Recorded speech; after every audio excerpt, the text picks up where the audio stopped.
has to be, I think, some sort of way in which we can sort through information that passes some basic truthiness tests. Fake news is when you put out a story to intentionally deceive someone and you know that it is wrong. The leaks are absolutely real. The news is fake. Fake news is shared more than ever. Is this the year of fake news?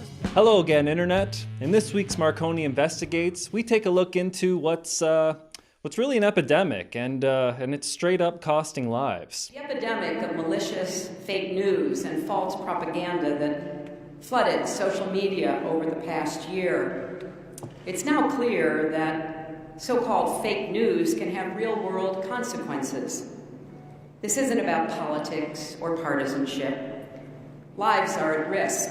Lives of ordinary people just trying to go about their days, to do their jobs, contribute to their communities. There you have it. This new fake news epidemic is costing lives, and we need government legislation to fight against it. There's nothing less than Western civilization at stake. So let's look into this. This whole fake news thing started back in November 2016 when the Washington Post published an article that linked several independent news organizations as fake news linked to Russian propaganda. Now, the source that they used was a group called Prop or Not, which ended up being discredited, and ironically enough, this was a fake news story.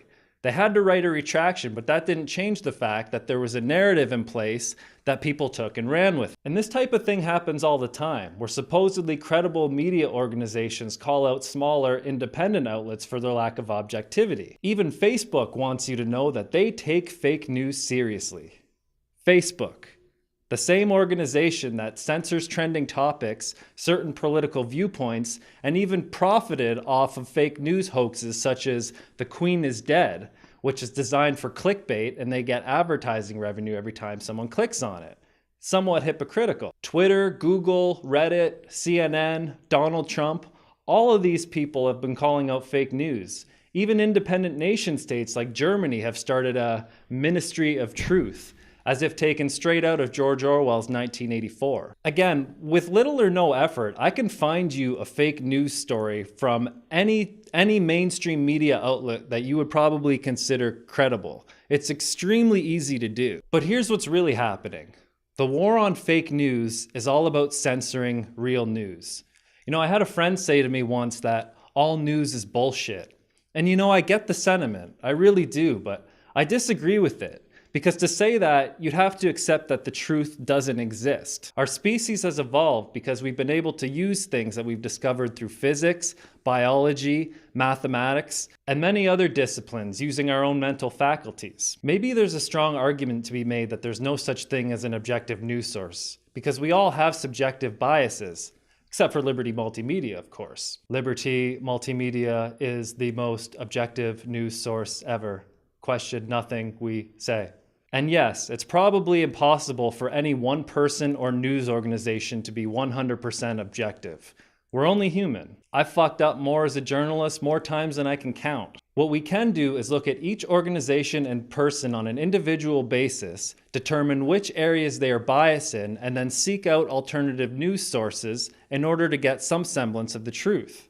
If you're looking to make conclusions about whether a person or organization is at least trying to be objective, consider the following things. Do they openly admit their bias and run stories that are counter to that bias? Do they have a reputation of being honest? When something is untrue and circulating, do they acknowledge it and try to correct it? What is their outcome or end goal? Also, be wary of stories that are published within the first 24 hours, as they oftentimes tend to be wrong. Eyewitness accounts in particular are very unreliable. Last, and maybe most important, you have to be your own arbiter of content and information, and not believe everything that you see in a Facebook headline. We live at an incredible time in human history, where there's more truth available to us than any other time that we know. We just have to know where to look. Otherwise, we'll be caught in the web of lies, half-truths, clickbait, and bullshit that propagates the internet. All this to say, we don't need to declare war on fake news. It's always been around, and right now it's being thrown around to discredit people with certain political viewpoints. By minimizing censorship and embracing free speech, We allow for bad ideas to be corrected by good ones. That's how we discover truth, and it's unfortunate that Western civilization is moving in the opposite direction. I'd just like to repeat one more time.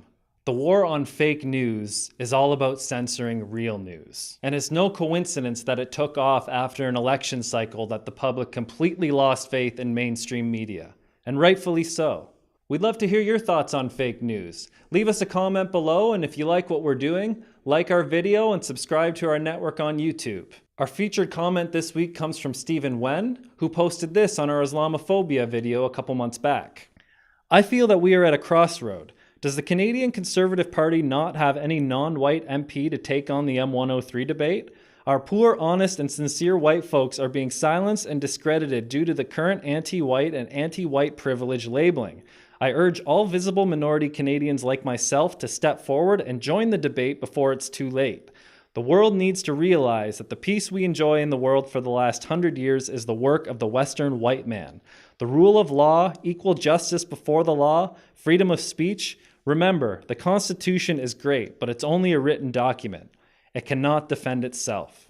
Well, Stephen, thank you very much for the comment. That was definitely interesting. I demand an apology for you calling us poor. I'm a little bit triggered by that, and you should feel shamed. Thanks for watching. Until next time, this has been Marconi Investigates, part of the Liberty Multimedia Content Network.